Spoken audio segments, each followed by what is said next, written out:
자, 먼저 월간 뉴스레터 함께 하도록 하죠. 박명석 큐레이터 함께 합니다. 어서 오세요. 네, 안녕하세요. 자, 빨간불이 꽤 많이 들어오긴 했지만 그래도 반도체주가 오랜만에 반등을 하긴 했어요. 그렇습니다. 물론 장중에 상승폭 줄인 건 너무 아쉽죠. 네, 아쉽죠.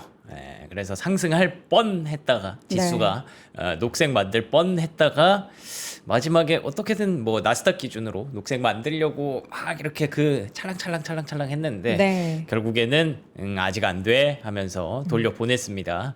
자, 그래서 뭐 반도체는 좀 올라갔기 때문에 반도체라고 표현 안 할게요. AI 하드웨어 섹터.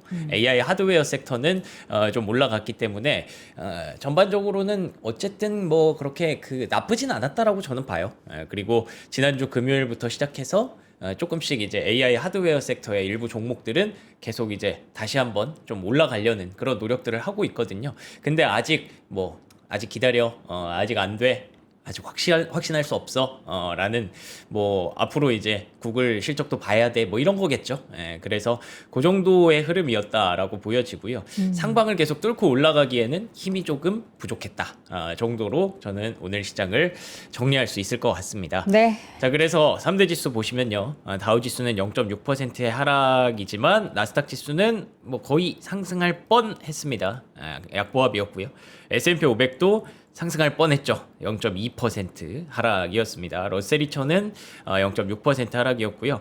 여기 보시면은 녹색이 그래도 꽤 들어왔어요. 테크놀로지 쪽에서 마이크론 2% 상승, 인텔 2%, AMD 1.6%, 브로드컴 2% 상승입니다. 그리고 마벨 테크놀로지가 3.3% 올랐고요. 여기 보시면 루멘텀 4.5% 올랐습니다. 광통신 쪽이 긍정적인 모습. 장 초반에는 루멘텀이 거의 10% 가까이 급등하기도 했었어요. 그러면서 광통신 쪽으로 흐름이 좀 뻗어나가는 모습이 있었고요. 구글이 다시 살아났습니다. 지난주 금요일까지 급락을 면치 못하다가 오늘 또 뭐 호재도 좀 있었고요. 그리고 이번 주에 실적 발표도 있기 때문에 다시 보는 모습. 마이크로소프트도 2% 살아나면서 하이퍼스케일러, 소프트웨어 이런 영역이 괜찮았습니다. 근데 여기다가 약간 재를 뿌린 게 오늘은 좀 오라클이에요.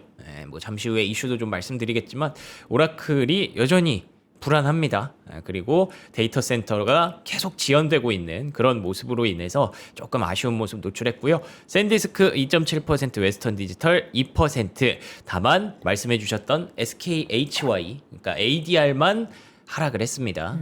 그게 조금 국내 증시 투자를 준비하는 분들에게는 아쉬운 소식이겠죠.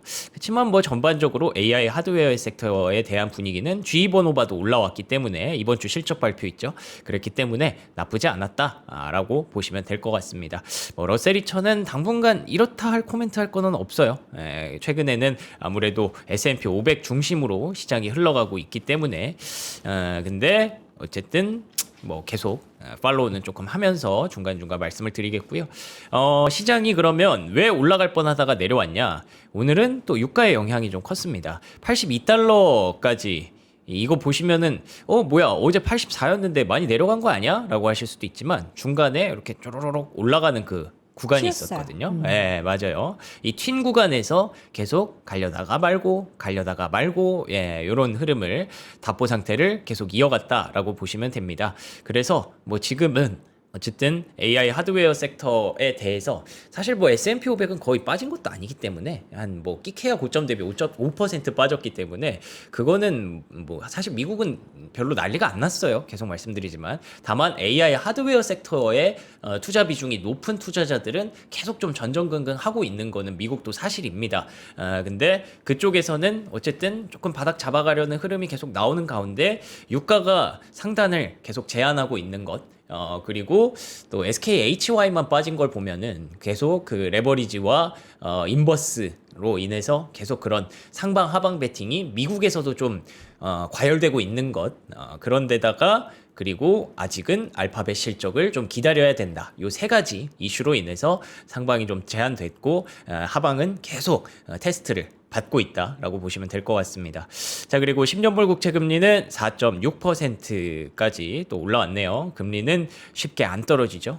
그렇게 CPI와 PPI 서프라이즈를 보여줬는데도 시장이 믿질 않습니다. 뭐 이런 거는 유가 올라가면서 또 나타나는 현상이라고 봐야 될 것 같고요. 달러도 100.9 계속 강달러 유지되고 있는 가운데 금값은 반대로 그래서 4,000달러까지 또 밀려 내려가는 흐름. 다만 비트코인이 65,300까지 올라왔어요. 은근히 계속 오릅니다. 보시면 은근히 오르네. 65,000은 거의 안 보여줬던 숫자예요. 근데 살짝 보여줬네요. 맞아요. 계속 다른 숫자를 조금씩 보여줍니다. 이걸 보면은 뭐 어떤 시스템 리스크, 뭐 나스닥이 급락 그럴 수도 있죠.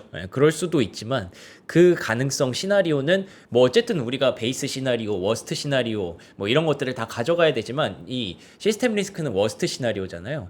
워스트 시나리오에 대한 확률은 뭐 그렇게 높게 가져가진 않아도 되지 않을까 정도로 요거는 계속 벤치마크로 활용하시면 좋을 것 같습니다. 어제 코인 관련주 뭐 스트래티지나 아니면은 뭐 클래리티 법안 지금 기다리고 있는 맞아요. 서클 같은 종목들도 괜찮았어요. 오랜만에 반등을 보였습니다. 네. 자, 이슈 하나씩 짚어보도록 하죠. 키미 K3 이거 호재인가 악재인가? 네. 어제 우리가 이제 뭐 반도체 수요를 분명히 촉발할 만한 그 내용들이 있다라고 하는데 이거 다시 이제 또 약간 호재 쪽으로 해석이 되는 거예요? 그러니까요. 어제는 조금 호재 쪽으로 해석을 하려고 노력했던 것 네네. 같아요. 근데 다만 호재라고 보기에도 좀 애매하고 악재라고 보기에도 좀 애매한 그런 구간들이 있기 때문에 어쨌든 좀 우리가 그래서 명확하게 좀 하면 키미 K3가 반향을 일으키고 있는 건 명백하다. 이거는 뭐 부인할 수 없는 사실이다. 그런데다가 중국의 AI 투자가 결실을 맺고 있는 것 또한 인정해야 된다. 클로드의 뭐 페이블 5를 어떤 구간에서는 이렇게 이겨내기도 한다고 하니까 임팩트는 확실히 있었다라고 보지만 그걸로 인해서 계속해서 경쟁이 촉발돼서 투자가 늘어날 것이냐로 보면 호재인 거고 그걸로 인해서 뭐 미국이 계속 좀 힘들어질 것이냐 AI에 대한 전망이 힘들어질 것이냐라고 보면 악재인데 저는 뭐 전자가 맞지 않을까 일단 그렇게 생각은 하고 있습니다. 그리고 어제도 보여드렸지만 키미 K3가 뭐 지난번에 어떤 그 딥시크와는 좀 차이가 있는 게 딥시크는 진짜 어떻게 이걸 만들었지? 저가로 뭐 GPU도 없을 텐데 그 정도였지만 키미 K3는 뭐 그 정도는 아니기 때문에 그만큼 얘네도 토큰 비용이 비싸다는 걸 확인을 했기 때문에 뭐 경쟁에서 갑자기 시장에 어떤 막 엄청난 임팩트를 줄 정도로 야 얘네가 확 앞서가는 거 아니야? 그 정도의 임팩트는 아니다. 라는 점은 뭐 여러분들이 이제 이해를 하실 것 같고요. 근데 어찌됐든 오늘 또 알리바바의 주가가 또 좋았어요. 알리바바가 QN 3.8 맥스 프리뷰 버전을 출시했는데 그것 또한 뭐 최첨단 AI 시스템과 견줄만하다라고 하면서 중국발 AI 공세를 무시할 수 없는 수준으로 계속 어필이 좀 되고 있습니다. 그리고 이 문샷 AI 키미 K3 만든 회사가 6개월 이내에 홍콩 증시 상장을 또 준비하고 있다고 합니다. 그러면은 돈을 또 세게 땡기겠죠. 그러면서 알리바바가 지분을 또 갖고 있대요. 그래서 알리바바의 있군요. 주가가 또 올라간 것도 좀 있습니다. 그런데 키미 K3가 괜찮으니까 이제 마이크로소프트에서도 요거를 이제 넣어서 애저에다가 코파일럿에 추가하기 위한 테스트를 또 진행하고 있다고 합니다. 마소는 이제 오픈 AI와 손절을 계속 하는 거예요? 사실 손절이라고 보면 아예 이제 끝나는 거지만 그건 그냥 아니잖아요. 다 쓰는 거예요? 네, 그렇죠. 애저를 활용해서 지금은 사실 그러니까 어제도 말씀드린 게 그냥 지금 LLM 모델 하나 냈다라고 해서 그 회사가 막 엄청나게 앞서간다 이런 개념이 아니잖아요. 지금은 이제 에이전트 AI가 얼마나 효율적으로 오케스트레이션이라는 개념이 있지 않습니까? 그걸 얼마나 잘 적재적소에 선택해서 그거를 어떻게 활용을 하는가가 더 중요한 개념이기 때문에 뭐 마이크로소프트 입장에서는 그런 플레이어로 가겠다라는 거죠.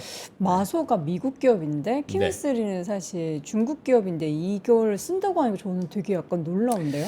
그리고 뭐 어제 나온 기사 중에 하나지만 네. 뭐 제가 가져오진 않았지만 키미 K3를 훨씬 더 미국 기업들이 많이 쓰기 시작했다. 라는 얘기가 있습니다. 실제로? 예. 그러니까 그게 결국에는 키미 K3가 엄청나게 뛰어나서라고 하기보다는 지금 AI 수요가 그만큼 아, 예, 딴 데는 높다라는 좀 거죠. 토큰을 못 쓰게 해버리니까. 맞아요. 딴 데는 토큰을 제한해 버리니까. 아, 그래서 이거라도 써야겠다. 지금 예. 우리는 빨리 발전하고 해야 되니까 중국 그렇죠. 거든 뭐든 신경 안 쓰고 쓴다. 예, 지금 이 맛을 봤기 때문에 AI 맛을 봤기 때문에 이거를 자꾸 제한이 걸리니까 이거 한번 써보기도 하는 거죠. 예, 근데 물론 키미 K3도 제한이 걸립니다. 예, 너무 컴퓨팅 파워가 갑자기 막 몰아닥치면서. 네, 그래서 네. 이 근본은 컴퓨팅 파워 문제가 맞아요. 예, 누가 컴퓨팅 파워를 더 많이 확보하고 더 효율적으로 확보하느냐인데 뭐 잠시 후에도 좀 더 말씀드리겠지만 더 많이 확보하는 방법은 애매하잖아요.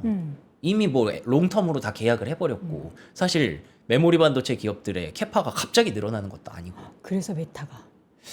뭐 그런 거 그렇죠. 예, 그래서 그걸 어떻게 효율적으로 활용하는지에 대한 관심으로 확실히 이동한 건 맞아요. 네. 예, 그렇기 때문에 상반기랑 흐름이 좀 다른 것도 맞고 뭐 어찌됐든 이런 흐름들이 있고요. 그러니까 이제 미국에서는 중국 AI에 대한 강력한 규제를 검토하고 있다. 못 쓰게? 더 세게 뭔가 뭐 완벽하게 못 쓰게 할지는 모르겠어요. 어떤 방법이 될지는 모르겠지만 이런 식으로 좀 견제를 하려고 한다고 합니다. 네. 비레크먼이 민주주의가 리스크일 수 있다. 이건 무슨 얘기예요? 그게 뭐 가끔 이런 얘기를 했잖아요, 우리가. 네. 그러니까 중국은 마음 먹으면 몰아줄 수도 있고, 국가에서 예, 밀 수도 있고, 그냥 진짜 뭐 너네 저렴하게 만들어 하면 저렴하게 만들 수도 있고, 그게 되는 어떤 체제적인 그런 부분을 갖고 있는데 이 미국은 그게 아니니까 우리 데이터 센터 짓기 싫어요 하면은 민주적으로 이제 예, 안 줘도 되니까. 못 짓는 거잖아요. 그래서 이게 어떻게 보면은 그래서 민주주의를 잘못됐다라고 표현하는 게 아니라 그렇죠. 그만큼 지금 급하다. 예. 경쟁에서. 우리 더 빨리 해야 된다. 어제 우리나라 최태원 회장도 이제 민주주의와 지금 뭐 산업에 관련한 맞아요. 이야기를 했는데 어제 미국도 그렇고 우리나라도 그렇고 민주주의라는 단어가 그러네요. 많이 등장하네요. 예, 여기 실제로 데모크라시가 리스크가 네. 될 수 있다라는 표현을 썼기 때문에 그런 말씀을 드리는 거고요. 그래서 뭐 이 얘기는 앞서 말씀드린 대로 이게 잘못됐다라기보다는 지금 너무 급한데 그 이게 자꾸 정도로. 지체되니까 답답하니까 그걸 좀 어필을 하는 거죠. 네. 우리 빨리 더 나가야 된다. 봐라 중국이 저렇게까지 따라오는데 이대로 계속 하면은 우리 큰일 난다라는 그런 위기의식을 좀 심어준 그런 발언이라고 보시면 될 것 같고요. 네. 마침 또 그 얘기가 나오면서 중국의 AI도 문제였지만 블룸 에너지가 급락을 했습니다. AI 하드웨어의 어떻게 보면 대장 중에 하나잖아요. 네. 근데 AI 하드웨어 다 올라가는데 블룸 에너지가 자꾸 주가를 끌어내리는 거예요. 이유가 뭐예요? 이게 뭐지 하고 보니까 오라클의 프로젝트 주피터 데이터 센터의 가스 파이프라인 건설 허가를 두 번째로 거부했다는 겁니다. 뉴멕시코주에서. 아, 예, 지금 이런 것들이 계속 건설 지연이 되고 빨리 지금 깔아야 되는데. 예. 근데 또 한편으로는 또 메타가 그 어디다가 짓겠다고 했던 거 그거는 또 블랙록이 막 주도해서 투자를 막 유치하고 있다 이런 기사도 나오고 있어요. 그래서 이런저런 기사들이 나오는데 오늘은 시장이 요걸 또 선택을 한 거죠. 네. 블룸에너지 주가가 빠지니까 오라클 주가도 많이 빠졌고요. 그래서 이게 또 비레크먼의 이 멘트랑 좀 연결이 되는 마침 또 중국 AI가 크게 성장하니까 이게 다 연결이 되는 그런 상황으로 AI가 계속 관심을 받고 있습니다. 그래서 오라클 CDS 프리미엄이 또 사상 최고치까지 경신할 정도로 오라클에 대한 부담감이 지속되고 있는 게 결국 AI 하드웨어 전반의 불안감을 조금 가져갔고요. 그래서 상단이 좀 제한됐다라는 것도 보시면 될 것 같습니다. 네. 근데 마이클 버리가 오라클 공매도를 절반 청산했대요. 뭐 이게 어떻게 보면 호재가 될 수 있을지는 모르겠지만 막 해명하더라고요. 다 청산한 건 아니고 이걸로 자기가 좀 많이 벌어서 절반을 그냥 청산한 것 뿐이다 라고 해명을 했던데 오라클 주가 많이 밀렸거든요. 지금 신저가를 또 내냐 마냐 이런 상황에 있는데 일각에서는 그래서 오라클이 올라올 수 있느냐 없느냐가 미국의 AI에 대한 기대감을 계속 품을 수 있는가 없는가를 또 가늠자가 될 수 있다라는 얘기도 있더라고요. 최근에 사실 오라클 반짝 좋았었거든요. 그리고 나서 주가가 차트를 보면은 그렇게 빨리 반토막이 나버려가지고 무너졌죠 또. 네. 참 안타깝습니다. 네. 자, 전쟁 얘기가 뭐 계속 확대가 되고 있어요. 이거 다시 진짜 봄으로 돌아간 것 같아요. 그 장 초반에 분위기 좋았던 게 네. AI에 대한 뭐 키미 K3에 대한 해석이 조금 바뀌었던 것도 있지만 그쵸. 전쟁과 관련해서도 긍정적인 메시지가 좀 나왔거든요. 맞아요. 뭐 얘기하고 있다. 네, 맞아요. 이란 외무부에서 중재국이랑 우리 지속적으로 메시지를 교환하고 있다. 그러니까 왜 우리는 트럼프의 메시지만 봤잖아요. 네. 아니 이란이 계속 대화하고 싶어 해. 전화 왔어. 전화 왔어. 그런 얘기만 했었잖아요. 근데 이란에서도 오랜만에 좀 긍정적인 메시지가 나온 거죠. 우리 중재국이랑 계속 메시지 교환하고 있다. 근데 그러면서 로이터발 기사로 중재국이 10일 동안의 휴전은 어떠냐 이런 얘기를 좀 꺼냈다는 내용이 또 보도가 됐습니다. 네. 그래서 뭐 전면전으로 이어지지는 않지만 계속 이렇게 지역 경제를 무기한 마비시키는 방식으로 갈등을 지속할 가능성이 우려되기 때문에 중재국들이 나서서 조금 어떻게든 좀 해결을 해보려고 노력을 하고 있다는 겁니다. 그래서 카타르가 주도를 하고 있는 모습으로 보이고요. 이번엔 또 카타르예요. 그러네요. 10일간의 휴전과 호르무즈 해협의 선박 통행 제한 해제를 제안했다. 요때까지 분위기가 좋았는데 트럼프 대통령이 또 이제 트윗을 또 썼죠. 이란이 미군 병사를 죽일 때마다 그들은 그 대가를 몇 배로 치르게 될 것이다. 근데 이게 사실 못할 얘기는 아니잖아요. 그렇죠. 뭐 네. 당연히 우리나라 병사의 사망 소식이 들리면은 그렇죠. 대통령의 입장으로서는 할 수 있는데. 네. 근데 이게 분위기가 좋아지다가 요게 또 나오니까 뭐야 아니, 대화가 되려고 하는 게 아니라 또 안 되는 건가? 이렇게 하면서 유가가 다시 튀어 올랐다라고 네. 보시면 되고 그게 이제 지수의 상단을 또 제한하는데 일조를 했다 보시면 될 것 같습니다. 그 와중에 월스트리트 저널 보도에 따르면 이란의 미사일이 또 요르단의 미군 숙소를 또 타격했다. 아이고. 라는 기사가 전해지면서 이러면은 이거 안 끝나겠네 라고 생각하는 시선이 좀 더 늘어났다라고 보시면 될 것 같습니다. 네. 그래서 결국에는 악시오스 보도에 따르면 고위 미국 관리의 소스라고 합니다. 트럼프 대통령이 다른 결정을 내릴 때까지 미국의 공습은 계속될 것이다 라고 얘기를 했다고 하고요. 후티 반군은 사우디아라비아 대상으로 실제 해상 금수 조치를 발표를 하면서 바브 엘만데브 해협의 통행까지 조금 여의치 않게 만들었습니다. 그래서 최근에 휘발유 가격 미국 내에서 엄청 빠르게 떨어졌었거든요. 네. 4달러 밑으로 떨어졌었는데 다시. 이게 다시 갤런당 4달러를 재돌파하는 구간에 있습니다만 모건 스탠리에서는 유럽 디젤 가격 기준으로 봤을 때 이게 좀 현물 가격 고평가되어 있는 것 같아. 이미 상당 부분 좀 반영되어 있는 것 같아. 라고 얘기는 했거든요. 그래서 결국 우리는 유가를 보고 판단을 할 수밖에 없지 않을까 싶습니다. 월드컵 끝나니까 확실히 격화되네요. 그러게요. 월드컵 공교롭게. 기간이 정말 평화의 네. 기간이었고 월드컵 딱 끝나니까 바로 이렇게 공격하고 하는 그런 모습들이 참 씁쓸합니다. 자, 시티가 뭐 경고에 나섰어요. 어떤 경고요? 네, 그래서 우리가 아예 배제해야 해도 되나라고 생각할 수 있는 그러니까 어떤 시장의 시스템 리스크라든지 뭐 이런 지금도 계속 뭐 하이닉스의 주가만 봐도 한국에서 더 빠지고 네. 뭐 레버리지 때문에 더 빠지고 그다음 미국으로 가서도 또 레버리지 맞아서 더 빠지고 막 이런 현상이 계속 반복되고 있는 거잖아요. 그러다 보니까 이제 추세 추종 펀드 CTA 펀드가 뭐 전반적으로 롱 포지션을 유지하고 있지만 나스닥에서도 추세가 조금 악화되고 있는 그런 상황이어서 이미 뭐 손절매를 일본 증시에서 발생을 시켰다. 네. 그래서 손절매 트리거에 점점 가까워지고 있다. 만약에 CTA가 여기서 손절을 해버리면 막 크게 쏟아질 수 있다. 나스닥의 1% 추가 하락 시 뭐 마이너스 5%까지 이런 왜 이렇게 많이 빠지지? 하는 그런 쏟아지는 현상이 나오는 것도 배제할 수 없다라고 보고 있는데 결국에 여기서도 관건은 반도체 관련 주식의 매도세가 주요 촉매제 역할을 하고 있다라고 얘기를 합니다. 그래서 반도체의 매도세가 멈춰야 된다. 그러지 않으면 CTA가 쏟아지는 것까지도 우리가 고려하지 않을 수 없다라는 거라서 결국 지금 시장의 키는 반도체가 쥐고 있는 거는 뭐 명백한 사실입니다. AI 하드웨어 섹터 전반에 어떤 매도세가 쥐고 있다라고 봐야 될 것 같고요. 그래서 뭐 지금까지도 이게 7월까지도 계속 반도체 포지션이 여전히 과밀화되어 있다라는 논란이 지속되고 있는 그 대답이 나오고 있다라는 게 뱅크 오브 아메리카를 통해서 이렇게 차트로 만들어져 있고요. 다만 레버리지 관련해서 뭐 최악의 구간은 좀 지나가고 있다라는 분석도 동시에 나와요. 레버리지 언와인딩이라고 하죠.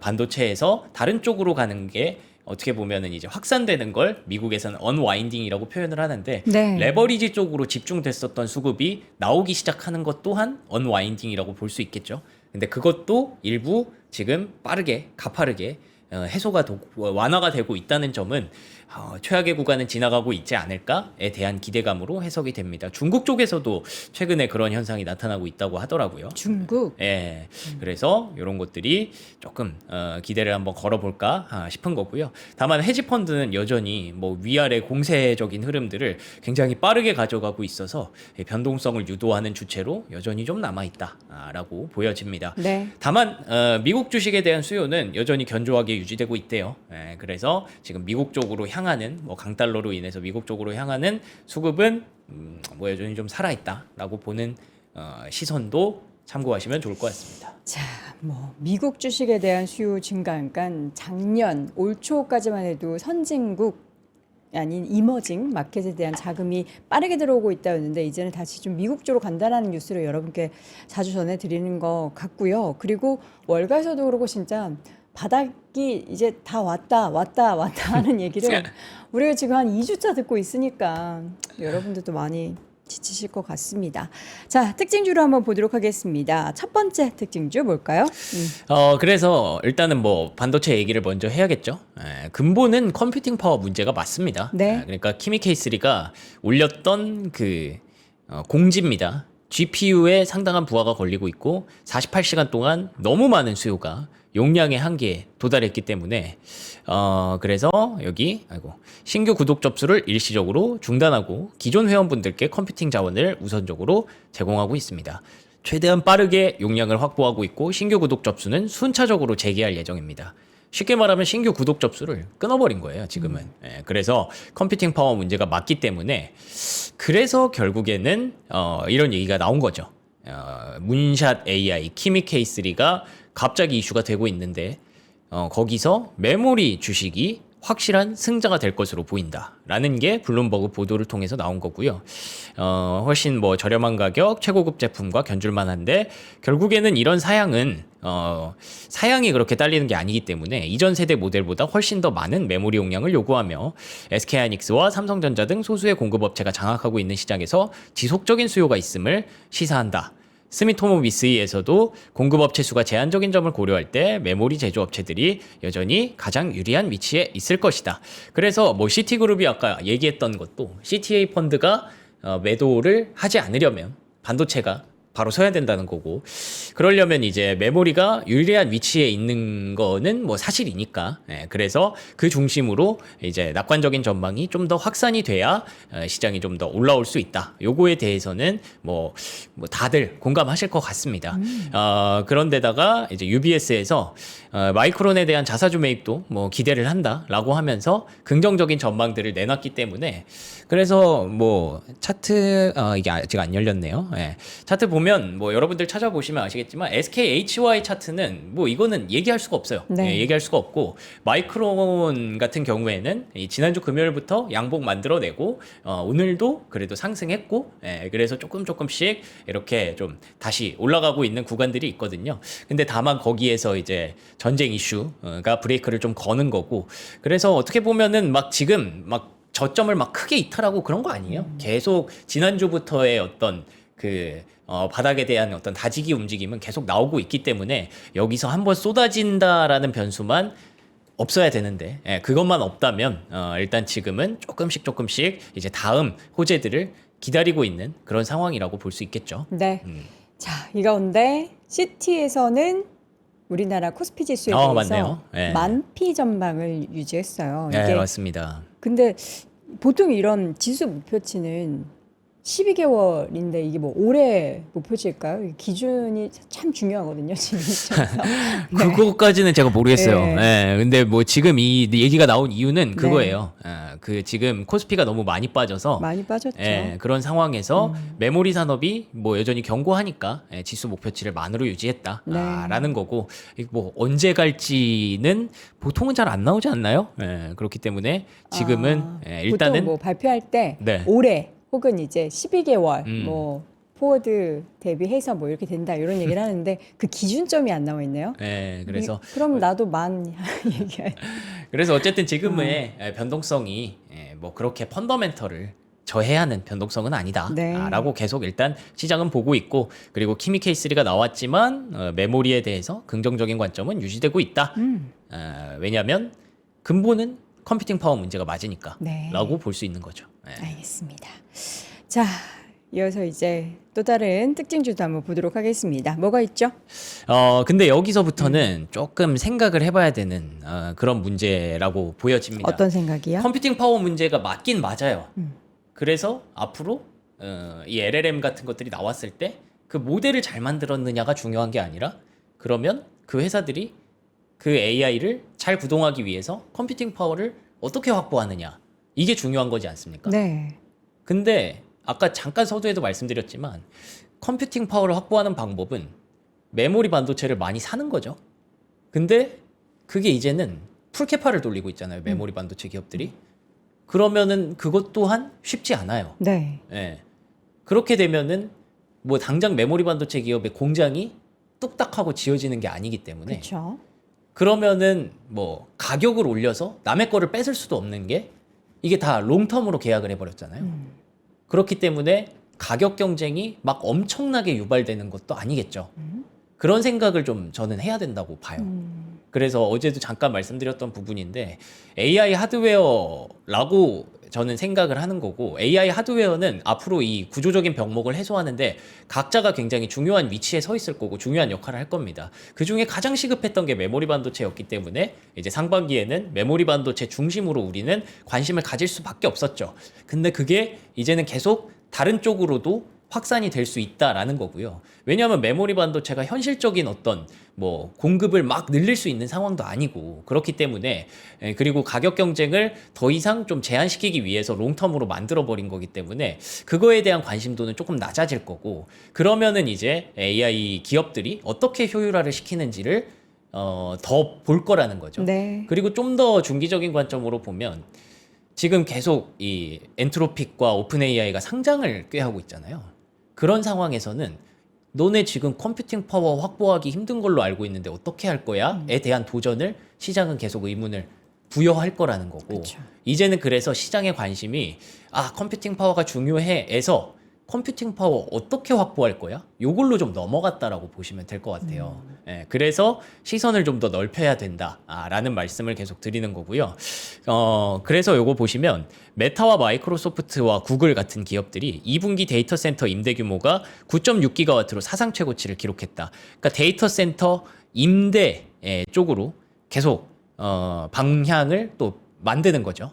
그래서 이번에 또 메타가 뭐 그 임대 사업 한다고 하니까 네. 엔트로픽이 바로 가져갔죠. 그런 모습도 있고 스페이스X도 그거에 맞춰서 그런 사업을 하는 거고 그러면은 이제 엔트로픽한테 더 높은 점수를 줄 수 있는 거죠. 너네는 지금 메모리 반도체 수급이 용이하지 않은 상황에서도 이런 식으로 효율화를 만드는구나. 그리고 효율화를 만드는 방법은 또 이게 있습니다. 기술 개발이죠. 이게 뭐 계속 우리가 뭐 터보 퀀트니 뭐니 이런 상황들을 계속 겪으면서 어떤 시장의 좀 경고 메시지처럼 느꼈던 건데 구글이 이제 프로즌 V2를 준비한다라는 건데 최신 TPU보다 제미나이 모델을 6배에서 10배 더 효율적으로 실행할 수 있는 새로운 AI 칩을 개발한다는 겁니다. 그러면은 이게 뭐 데이터 이동과 추론 과정에서 필요한 의사결정 횟수를 줄이기 때문에 그렇게 되면은 알파벳에게 또 누군가는 높은 점수를 주겠죠. 그런데 이게 뭐 당장 된다는 건 아니에요. 2028년 초에 이 칩을 배포하는 것을 목표로 하고 있지만 어쨌든 계속 좀 노력을 하고 있다. 뭐 지금 현실적으로 불가능한 일이기 때문에 갑자기 우리 그 메모리를 어디서 막 구할 수 있는 게 아니기 때문에 그쵸. 그런 노력은 당연히 이들이 하는 거고 시장은 그쪽으로 계속 관심을 보이고 있다라는 겁니다. 그리고 마이크로소프트는 또 AMD와 파트너십을 확장합니다. 네. 최첨단 AI 추론을 위해서 헬리오스 렉스케일 시스템을 애저에 배포할 예정이다. 이런 것들로 인해서 계속 기술을 개발을 하고 좀 더 좋은 것들을 쌓고 이런 환경이 지속되는 게 당연한 이치고요.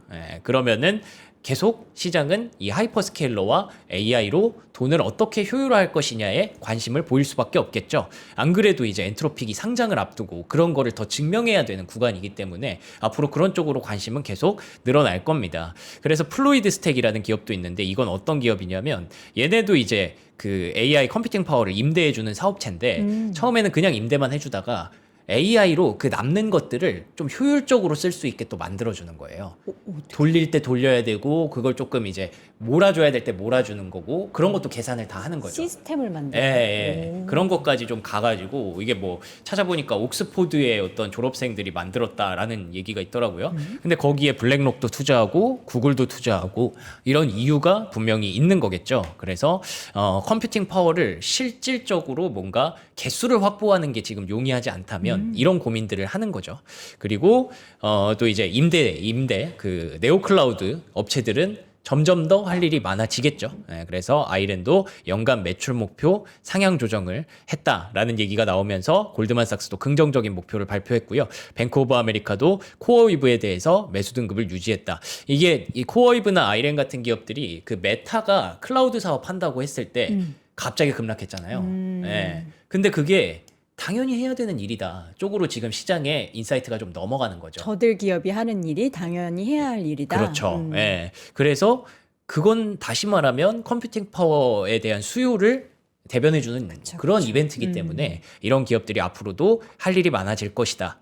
라고. 그러니까 뭔가 좀 더 효율화를 하는 방법. 또 하나는 그게 있겠죠.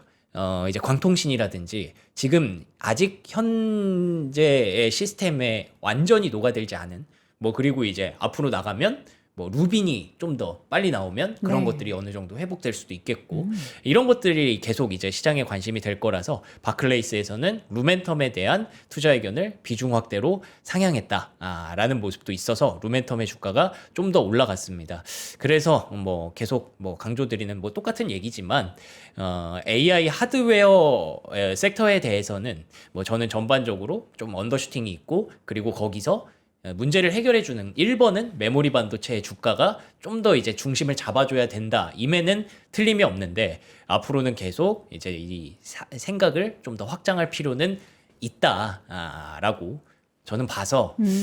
근데 그 기회들은 이제 미국 증시에 되게 많거든요. 그쵸. 예, 사실 대한민국 증시는 그걸 생각하기가 좀 어렵잖아요. 계속 이제 삼성전자, 하이닉스가 올라가면 시장이 좋아지고 빠지면 시장이 빠져 내려가고 그런 상황이라서 조금 생각하기 어려우실 텐데 조금 생각을 좀 여시면 좋을 것 같다라는 말씀을 좀 드리고 싶었습니다. 네.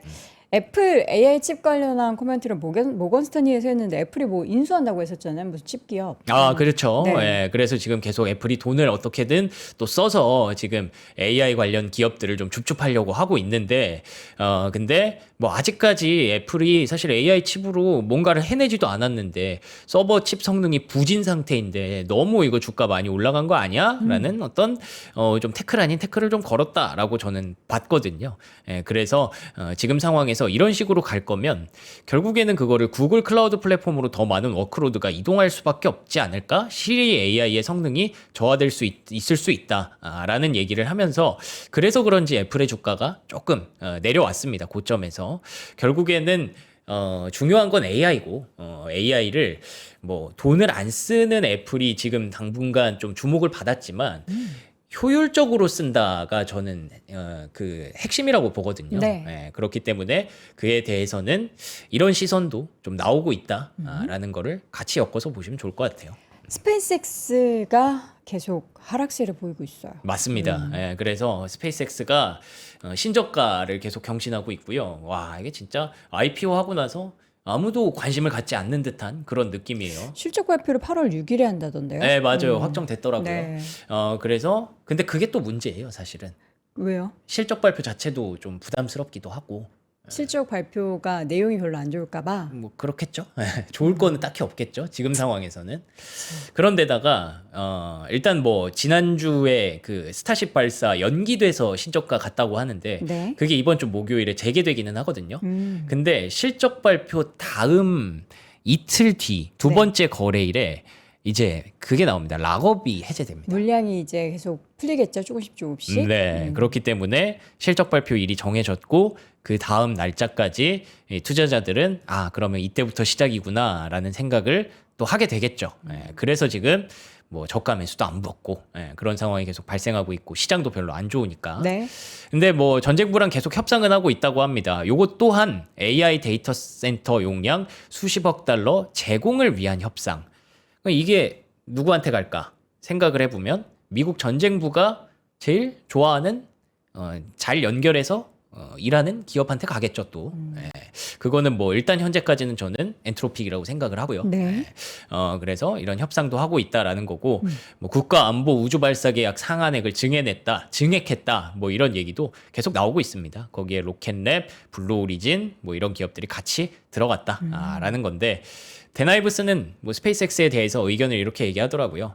4차 산업혁명을 얘기하는데 스페이스X 빼고 과연 할 수 있을까? 예, 뭐 물론 아직 먼 얘기지만 분명히 주가가 언젠가는 바닥을 잡을 것이다 라고 보는 그런 입장이고요.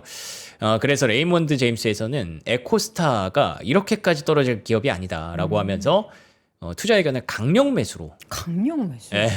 스트롱 바이로 상향 조정을 했습니다. 그러면서 이제 에코스타는 뭐 지분을 또 갖고 있기 때문에 이러면은 스페이스X가 또 올라간다라는 관점도 똑같이 갖고 있는 거겠죠. 그래서 우주에 대해서 뭐 최근의 분위기는 계속 안 좋은데 그래도 이 뭔가 그 장기적인 그런 플랜을 갖고 계신 분들에게는 어쩌면 기회가 될 수도 있지 않을까 싶네요. AMC 엔터테인먼트가 역대급 실적을 냈다. 네. 영화 뭐 잘 된 게 있어요? 토이스토리 보셨나요? 토이스토리 못 보고 저는 호프 봤어요. 호프. 뭐 호프는 사실 AMC 엔터랑은 크게 관계는 없겠죠. 호프 봤어요. 한국 영화. 네, 한국 영화를 봤습니다. 호프 뭐 이런저런 평이 많던데. 호프. 그렇습니다. 예. 네, 그냥 저는 근데 집중을 잘 해서 봤어요. 아, 그래요? 예, 외계인들하고 막 싸우는 게 재밌더라고요.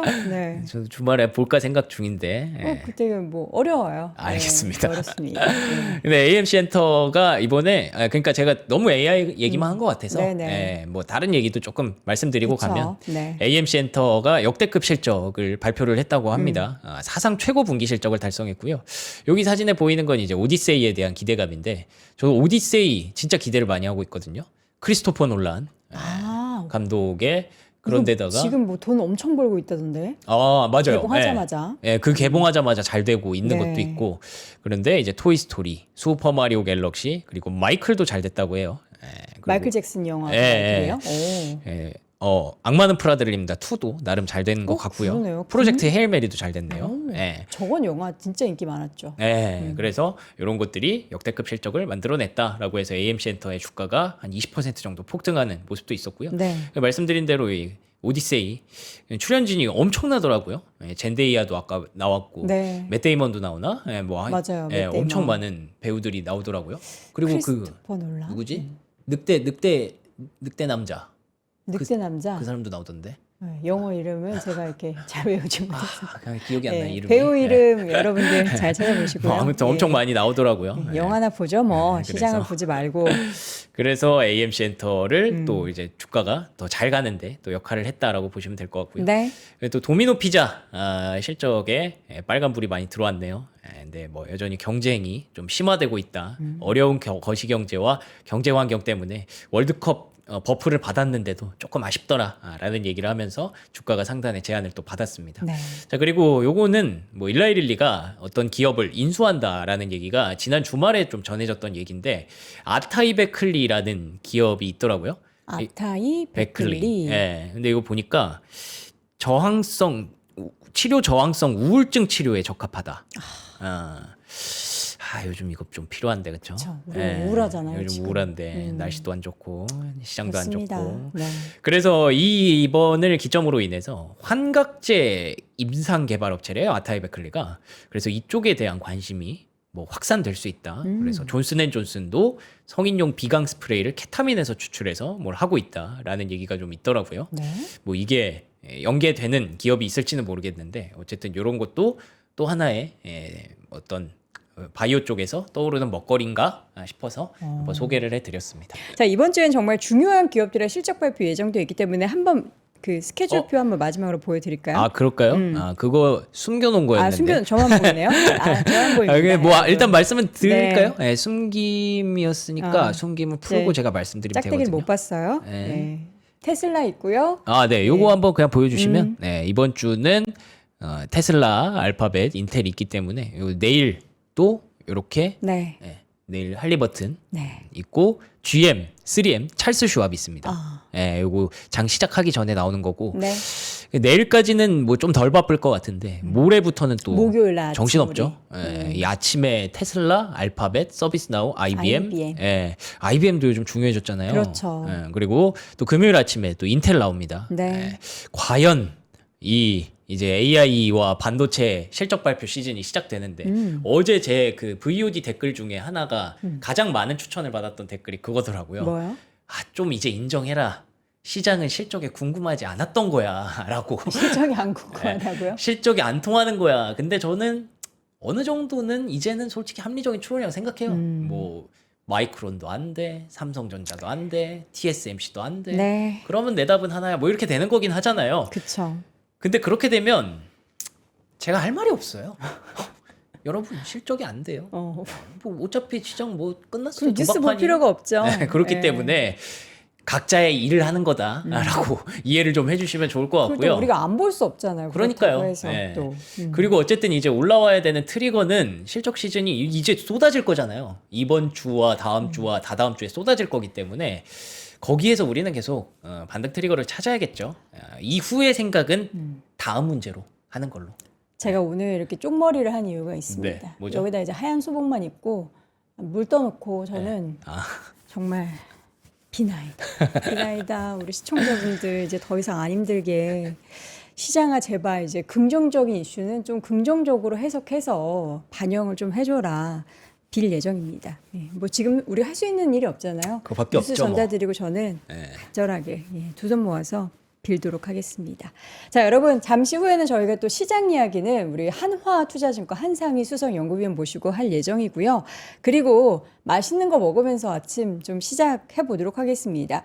아, 춘천 여름휴가 명성님은 갈 예정이에요? 아, 전 그 지난주에 가볍게 네. 갔다 왔습니다. 그래요? 금토일. 저는 안 갈 예정이라서 예, 그냥 춘천의 맛을 좀 서울에서 경기도에서 한번 느껴보도록 요거 하겠습니다. 요거 춘천 원조 감자빵 여행 가면 우리가 딱 그 지역의 유명한 뭐 핫한 그런 이제 음식들 많이 먹잖아요. 또 강원도 하면 감자고 요 감자빵 유명한 거 알고 계시죠? 원조 감자빵 감자밭에 감자빵을 저희가 10개 플러스 4개 더 더해서 14개 구성으로 14팩 구성으로 3만 원대에 준비했습니다. 감자빵이 10팩 있고요. 고구마빵이 또 4개 구성이라고 합니다. 한 개당 2,840여 원. 그러니까 그 감자가 그냥 오롯이 들어가 있는 그 빵입니다. 여러분들 감자빵 드셔보신 분들은 어떤지 아실 거예요.